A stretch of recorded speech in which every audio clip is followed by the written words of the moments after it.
mata kana sheer godhee addunyaa dhageessisu jira. Waan birootiin qabamtee jirti jechuudha Oromoon. Gandummaan, maalummaan, naannummaan, mitirkishoodhaan akka isaan barbaadasan silaa osoo hayya taatee fi qabamtee jirti jechuudha. Saniifuu uummanni keenya sagalee teenya tana sheer nu godha uummata Harargee kachidhume saniif sagalee tahaa jechuudha. Sirnichi kun buqqa'uu qabaan buqqa'uu qaba. Murtaa'ee jira kun. Hayyoota keenyaan beektota keenyaan murtaa'ee jira jechuudha.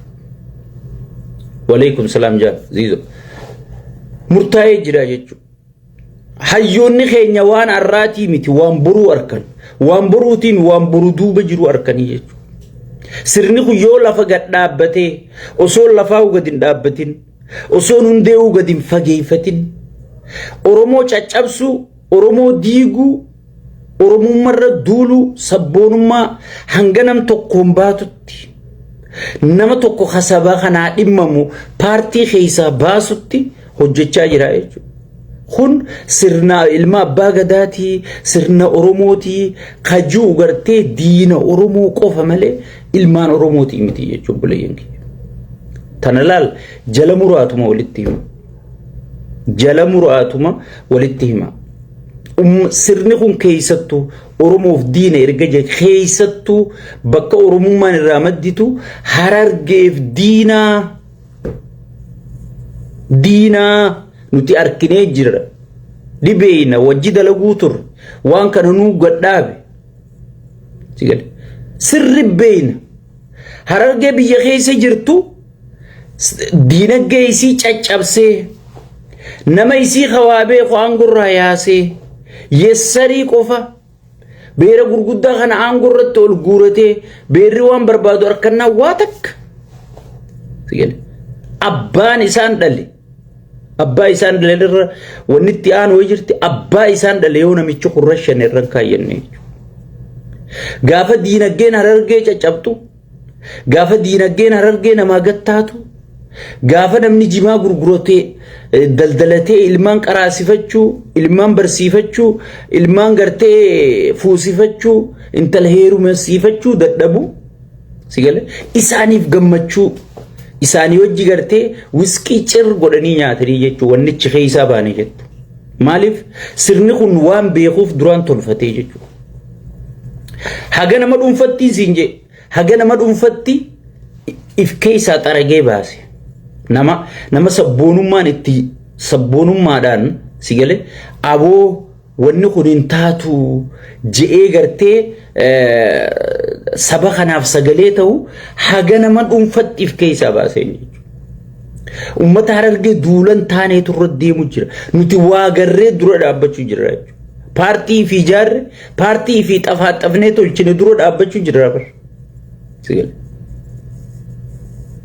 Dura dhaabbachuu jira. Dura dhaabbachuus qabna. Sirna namicha kana galma namicha kana waan barreef sheeyxaanticha dhiiga Oromoo dhugumalee jiraanne kana galmasaa waan barreef dura dhaabbachuu jira jechuudha. Sigale. Warri immoo garaachoon faayidaa malee qabne Harargee himattu irra guddoon maarree keenya aangorra jira mitirkishootee aangorra jira mi'arra warri aangorra jiru sun uummata kanaa sagalee haa ta'u. Deengadda gaafa uummata Amaaraa dhume jaan paarlamaa guutuu sik godhanii boochisan. Sigale. Uummanni Amaaraa paarlamaa guutuu sik godhee boochise. Mi'arra tokko sagalee haa ta'u fiiga. Nama aangoota keessaniitu aangorra jiraami. Namoota keessanii aangorra jiraami. Namoota keessanii qabeenya harkaa qabaami. Mootummaan warra qabeenya qabu ni dhageessi. Sigale. Meemma gaa tokko gabbahee sagaleen uummata kanaa kadhume haa dhagahamtu. Sigale. Mee sagaleen uummata kanaa kadhume uummata Harargeeti mee sagalee namni ta'uuf tokko haa gabbahu. Sigale. So saniifuu sirni kun uummata Harargee balleessuu, caccabsuu, nama gaggodhuu, miidiyaarra nama walafaan kaa'uu, obboleeyyan isaanii akka sagaleen taaneef godhuu, sigale Oromummaa gartee ummatni kun gaffidee alaabaa ummanni kun gaffidee aabaa ummanni kun gaffidee seenaa ummanni kun dalage waan beekuuf oromoo ummanni kun gartee walitti hidhe waan beekuuf dildila kana ciraa jira jechuudha. Ummanni oromoo dammayxanii ilaaluu qabdanii jechuudha. Kanaan noo birullee jirtan kagartee oromoon akka birootti illee warra asirraa haasa'u kana fudhattan xiqqishoo gartee if duuba gad deebitanii maaliif wanni kun Harargee irra gaggeeffamaa jettanii laaluu qabdanii jechuudha. Yoo yaadattan ta'e ummata ganda guutuu cidha guutuu guban Harargee godaantee cidha itti gubanii jechuudha. Isaanii cidha godhachuu jiru. Biyya keessatti immoo kaadiree gara jabeessarra kaaniiti qorqorroo ilmaanirra ijaaran buqqisiisanii buusii milishaa buusisiisu jiranii jechuudha. Sigale buusisiisu jiranii jechuudha. Eenyuutu irra garaa jabaata, eenyuutu saba kanaaf hin laafanne, eenyuutu gartee ummata kana sirri caccabsuu danda'ee qaallichi hijaatti seenee jira jechuudha. Sheexaantichi hijaatti seenee jira jechuudha. Hijaa guyyam seene gaafa lammaa fi qaallitti caaltuu sanii fi inni Harargee dhaqan. Sigale ummanni Harargee Jaawar Mahammad maaliif akkana goota nama laffa'e? Harargeen gaa dhugarraa isin deebitu maaliif akkana goota? Ati nugusa nurratti ta'uu deemtaa janiiti qaallicha namni kana biyyi ilaalu amaarri hundi muusee juun sigale ati muusee miti tiraasha janii lafa gad deebisan tokko qaban. Ida'amuun kitaabni ida'amu Harargee keessa gubate xiiqii keessa galee jira jechuudha. Ilmi intalaa xiiqii keessa galee jira jechuudha. Ummata Harargee ana dhabamsiisuun qaba jee sigale. Okonomii isaanii daaraa godhee okonomii isaanii balleeyseeti waan isaan gurguratanii barra wanni siin jaan jimaan gartee jenereeshina ajjeesaa dhaloota ajjeesaa jimaa dhabamsiisu qabnaasi. Yoo jimaa dhabamsiifte suutaan waan bakka jimaa sanii bu'aa warshaa jaaraa ummata kana dalagaatti godhaa dalagaan biizii godhaati. Yoo dhugumaan ummata kanaa dhimmamte yoo dhugumaan ummata kana jimaan jenereeshina kana ajjeesuuf deema jette sigale warshaa tokkochi jaara warshaa ummanni kun keessa dalagatee ilmaan guddifatu dalagaan biizii gootee suutaan jimaa kana irraanfachiisaa balleessaa siistamaan deemta jechuudha. Akkanumatti gartee yoo ummata kana jenosaayidii godhuu deemuu baatte yoo ummata kana dhabamsiisuu jireenyi ummata kanaas baay'ee si aarsuu baate akkanuma dhuftee irra gabbuuteetum waan isaan daldalatan harkaa zeerotti hin deebiftu jechuudha. Inni gartee Harargeef yaaddeetii miti. Amma namoota garii oggii keessa wajjaasinu aboo jimaan jenereeshina balleessee ijoollee ciccimtuu silaa bakka guddoo geessu jimaan gartee jimaa qamahuudhaan mana barumsarraa haftee rakkoo irra geessee minaamin jedha. Sigale sanii miti. Inni gartee akkamittiin Harargee dhabamsiisaa?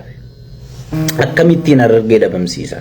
Uummanni Harargee sigale irra guddaan waan kana dammaqee harkutti hin jiru. Gaafa garuu dubbiin tun dhumatti harkanii way sheena akka dubbii Jaawar Mahammad garteemi. Gaafa Jaawar Mahammad namichi kun hin taane namichi kun adawwii qabsoo Oromooti malee ilma Oromooti miti gaafa nuunju anarraa eegalii lakkiin taane ilma keenyaa jennee duuba dhaabbannee arra nu mul'attee jechuudha. Wanni gartee jawween duri muuture sun arra nu mul'attee jechuudha. Akka namichin ta'inis arra garree jechuudha. Isinis waan inni arra isinitti himu kana warri immoo isa jala horiitan kun boroo arkuu teessan gaafas garuu too late. Sheenaa quba if nyaattan malee waa takka arkuun teessanii jechuudha.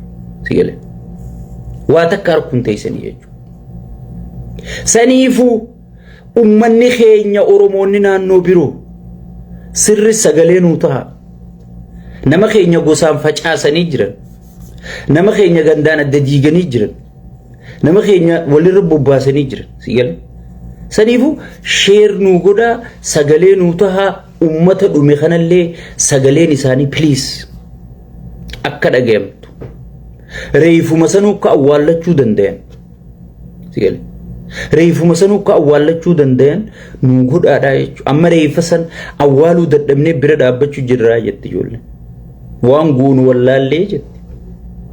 yoo harargee baqannee as dhufne bakka baqannee tanan nagaan halkanuu jedha yoo harargee jechaane milishaan halkanii guyyaa nu gubbaa dhaabbatee kana buusa kana fida kana godhaan hunjaa jedha buusiin akka ummata harargee irratti fe'amtee Itoophiyaa keessa jirtu buleesoo beekaati Oromoon takka jechuun naannoo biroo bira qabna malee qiyaamaan akka ummata harargee qabachuu jirtu dhugaa walitti himna hay sigale ummanni biroolleen sagalee teenya tana fuudhaati share nu godha please sigale please warri arra isin hubatin ka isin arrabsu ka isin rabbobokum boru isin hubata kanaaf yaaddeena sigale sagalee teenya tana share nu godha obboleeyyan keenya guutuu Oromoota biraan nu gahaa jechu Oromoota biraan nu gahaa please ummanni keenya lafarraa dhumee jira ummanni keenya xaragamaa jira ummanni keenya gartee badaa jira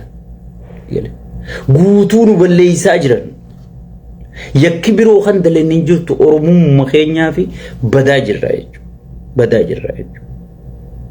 Oromummaa immoo Rabbii Oromoo nu godhee nu uume sigale waan goonu hin beeknu jechuudha waan goonu hin beeknu firraa haquun hin danda'amtu jijjiirrachuun hin danda'amtu akka amantii jijjiirrattutti sabummaa jijjiirrachuun hin danda'amtu sigale Oromummaa jijjiiruu hin dandeenyu sabboonummaa qabnu jijjiiruu hin dandeenyu sigale hoggii wallaggi duute dhukkubsachuu hoggii arsiin duute dhukkubsachuu gujiin booranni wallo hoggii duute gartee dhukkubsachuu dhiisuu hin dandeenyu jechuudha dhiiga keenyaan nu tokko lafee teenyaan nu takka sigale akkamitti gartee ummata dildila ta'ee wanna kana walitti hidhe kana akkamitti caccabsinee balleessina jee ilmi intalaa karoora baafatee deemu jira jechuudha sigale karoora baafatee deemu jira waan kana Februaarii keessaan isinii barreessan Wallaggatti mootummaan naannoo Oromiyaa ka ifiinjuu kun ergamtuun isaa kun qawwee hiikachiifna jennaan qawween hiikachiisuun taatu jee sigale fannoo mataa isaa geesseechi qubsiisee fannoo jaa ibsa baasaa sigale jee ibsa baasisee ummata Oromoo ficcisiisuun deebaan jee arra isiniin sigale mee kunu arra laali na jala gasseen ilaali maquma ummata dhumee tokko bar sheekotii Gaazaa sagalee taatu takkaan na ajaa'ibse bar Safiyaa Meemuna Muhammad Jamaal Jibriil kana bar qarashaname arra sheekotiin Itoophiyaa gartee sheekotii manzaraa tanii nan juuntun tokkoon isii peejii isii irratti maxxansine jechuudha ilma muslimaa qarashaname sigale garuu Gaazaaf sagalee tahaa jechuudha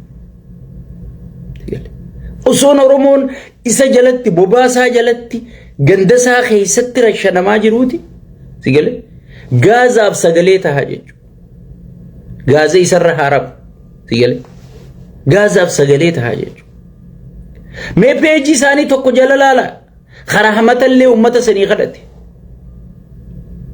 mee peejuma sheekotii manzaraa kana jala dhaqaati nuti muslima bakka hundatti ni dubbannaaf jedhanii mootummaan kun mootummaa muslima mataa ol qabsiisee siin jedhanii mee peejuma isaanii jala dhaqaati tokkoo isaanii yoo ganaa maxxansuu ta'an hin beeku malee tokkoo isaanii kagartee ummata kanaa sagalee ta'e tokkoo isaanii peejii isaanii jala laala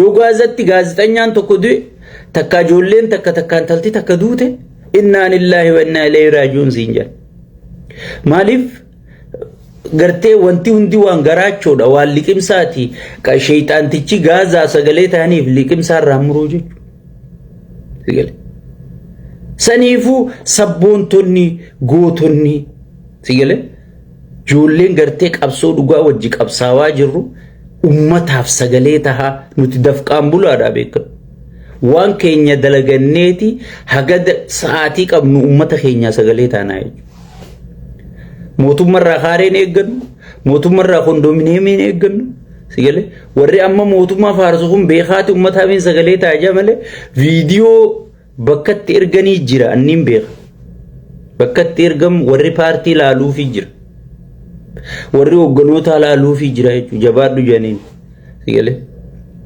saniifuu gartee warri dhugaan dafqaan bulaan akka kiyyaa kasaba fi malee waa takka namni tokkoon hin ajajamne nama tokkoon dirqamnitti hin kennamne sigale viidiyoo teenya tana sheer godhaa ummata keessaniif sagalee ta'a sigale warra asii miidiyaa irraa si arrabsu kana kun harargee bakka hin bu'u kana laalteeti ummata kee harargee kadhumu jiru ummata kee gartee buqqisu jiran sanii sagalee ta'uun dhabinii jechuudha sagalee ta'a yeroo hunda beekadha awwanniin isiniin ju wanniin isinii waywaan warri dheengadda amaaraa dhume jedhanii amaarri kasi paarlamaa keessaa siksik je amaarri tokko kaduu hin jiru adeero amaarri kabajaadhaan diinagdee keessatti waa hunda keessatti hirmaatee afaan isaanii afaan federaalaa afaan biyyattii ta'ee fi enjoy godhaa jiran sigale enjoy godhaa jiraachaa jiran walloo dhume jechuudha walloo afaan amaaraa dubbattu ilmaan oromoo lafeetiyya qomootiyyaatu wallagga dhume isaan garuu siyaasaatti sharafatanii jedhu nu dhume ummata keenyaa dhume jedhanii dammaqaan itti aanaa muummicha ministeeraa ka'ifiin ju sodaata kamalee qoma dhawatee dhaqee ummanni amaaraa bakka jirutti hidhatee diina dha'uu qaba diinni isaan baanaan oromoo taabe diina dha'uu qaba jee murteesseef jechuudha arra nama onnatee akkasitti ummata kana harargeen duraanuu ni beeytan qawwee dha'uu wajji dhalatte namni ummata kana hidhachiisee sigale woboo keessaa haa ta'u sigale sabboontota bakka biroo jiru haa ta'u ummata kana leenjisee hidhachiisee diina kana akka firraa dhawan ka godhu tokko kamidhamne sigale tokko kamidhamne nama akka dammaqaa kagartee lammii isaati amaaraaf akkasitti dhimmamee abadan je'ee akkasitti dura dhaabbatee ummata kiyyan fixxu jeeni sheeytaanticha yoo barbaadde dhiiguma nama biroo dhuyda malee dhiiga gartee ummata amaaraan dhuydu jeeni sigale isaa waan gorraa kaaseetimma kanuma wadalakka oromiyaarra kaatee kana wadalakka gosa akka oromiyaa kana fuudheechirra kaa'ee dhiiga dhugu jira saniifuu ummanni keenya oromoon teenya nurratti hojjetamee jira dursa gaafa maddawalaa buutii fi fuudhanii boorana jala galchan fuudhanii nageellee boorana ja'anii gujii fi maarree waliin naqan boorana bahaa jaaran keessa oromoo caccabsuuf deemanii if eeggadhu si yaadaniitii miti jedhe sigale arra kun oromoo duyda walii galchaniiti sigale sagalee walii ta'uu dhorkanii jechuudha sagalee walii ta'uu dhorkanii jechuudha kanaaf gartee hayyoonni keenya gabbahee cabsee baysee oromoo bakka takka deebisee jira jechuudha osoo rabbiin keessattuu tokkummaa amma hayyoonni keenya gadiin bahan kanaan rabbi nu dhaqqabuu baate oromoo wanni jaan seenaa taatee hafuuqaate wanni marroo dirribaatii fi jaawar maammadii fi taayyee dandayaatii fi beeytunni keenya bayaana soobaa fa'aan qabii hayyoonni keenya sun dalagan oromummaa gartee facaatee baddee gartee ilmi intalaa zeero deebise